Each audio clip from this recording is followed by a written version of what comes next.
Thank you very much to Dumisang Dovo for that business wrap. Let's get you this now. Well-known South African photographer Rashid Lombard has died at the age of 74. Known for capturing South Africa's most powerful moments from the fight against apartheid to the first democratic elections, he also founded the Cape Town International Jazz Festival, which he launched back in the year 2000 and directed it until his retirement 14 years later. In 2014, he was awarded the National Order of Ikamanga in silver for his impact on music, tourism and the arts. He lives behind his wife, Colleen, their children and grandchildren. He'll be laid to rest in accordance with Muslim rites. All right, let's continue to get reaction and tributes for the late veteran photographer. And we're joined now by the chair of the Sekunjalo Group and patron of Survé Philanthropies, which funds the Cape Town International Jazz Festival. Iqbal Survé, good evening, sir, and good to talk to you. Let's start with your reflections, how you are remembering this giant of the South African arts and music culture. Hi, Collie. Thank you for this opportunity to really pay my respects and condolences, firstly, to Rashid's family. And, of course, to remember Rashid. Rashid was an icon in every possible way. Many people, including myself, remember Rashid from the struggle years. We were both activists, and Rashid, you know, through his photography, was able to capture the horrific scenes that were happening in our communities and townships at the time. And some of this is, of course, is part of his photo archives. But I think what Rashid is, most famously known for is that he was the founder of the Cape Town International Jazz Festival. And he was instrumental, in ensuring that it became and remains one of the top jazz festivals in the world today. So, in a way, his legacy will, to a large extent, be remembered by his contribution to both photography, the music, and the struggle. And he's a real icon, and and deservedly, got the national award. Yeah. And I'd like to touch on the very matter that you have touched on, and it is the International Jazz Festival, which has now become an internationally acclaimed or internationally renowned event. Let's talk about his leadership and vision in growing the International Jazz Festival to what it has become, the aspects of the legacy that will continue to inspire others going into the future. What do you think those will be? Well, Rashid was, he had a brilliant mind. He was incredibly creative. And at the early stages, before we got involved as Sekunjalo and the Survé family, it was called the North Sea Jazz Festival. And then subsequently, Rashid had in fact asked us to get involved, and we supported the festival financially to the extent that it really became incredibly successful. And, under Rashid's guidance, became Africa's largest festival and one of the top-ranked jazz festivals globally.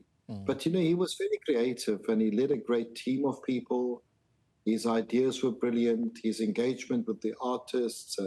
He also had many photographic exhibitions at the festival. Yeah. And, just sadly, a few weeks ago, just before the 22nd International Jazz Festival, I called Rashid and spoke to him and said we wanted to actually announce him as a patron, even though he had retired, and look at carrying his legacy forward with the Cape Town International Jazz Festival. But he wasn't, unfortunately, very well at the time. Yeah.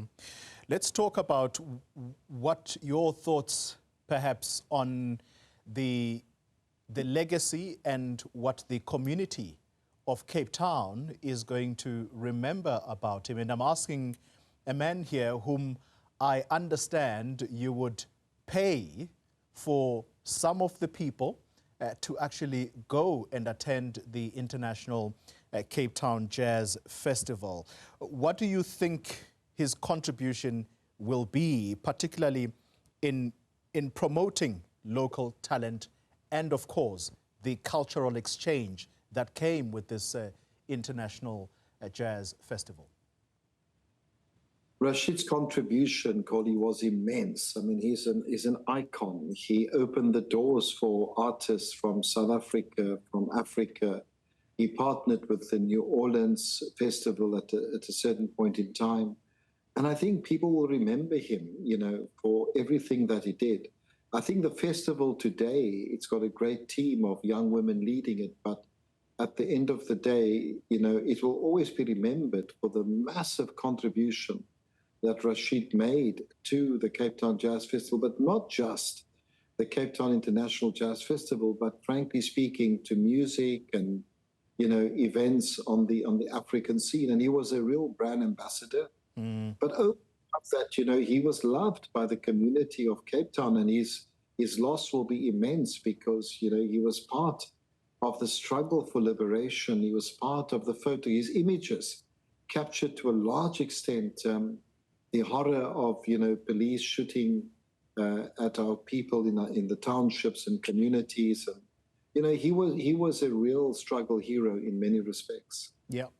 Let's conclude the conversation on how you think the country can continue to honor him. And I'm not saying by any measure that he has not been recognized by government for his contribution, because as we said earlier, in 2014, he was awarded the National Order of Ikhamanga in silver.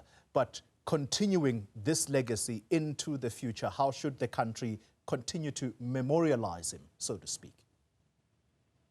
Look, I think his work speaks for itself. Both his photographic work as well as his work with music and the Cape Town International Jazz Festival.